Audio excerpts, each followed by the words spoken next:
In the quiet corners of a city that had forgotten how to dream, a story was unfolding, one that would whisper through the alleys and into the hearts of those who had lost their way.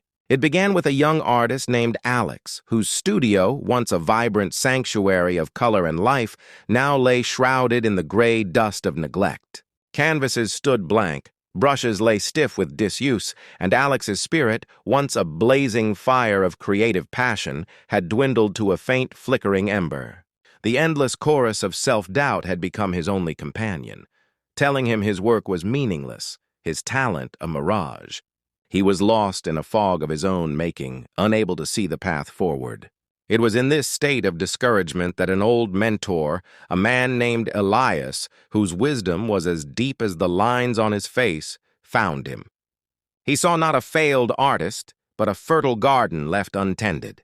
Elias sat with Alex amidst the silence and spoke not of art, but of gardening.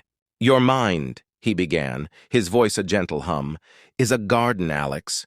And right now it is overrun with weeds." He explained that every negative thought, every fear of failure, every whisper of inadequacy was a weed, choking the life from the soil. They steal the nutrients, block the sunlight, and leave no room for anything beautiful to grow. The first step, he taught, was not to force a flower to bloom, but to patiently and diligently clear the land. He guided Alex to identify the weeds of negativity, the "I'm not good enoughs," and the "what if they hate it's," and to pull them out, one by one. Then, and only then, could he begin to plant new seeds. These were seeds of belief, seeds of curiosity, seeds of joy in the simple act of creating. "Nurture these thoughts," Elias urged. "Water them with focus, give them the sunlight of your attention, and trust in the process of growth." Slowly, tentatively, Alex began to tend to his inner garden.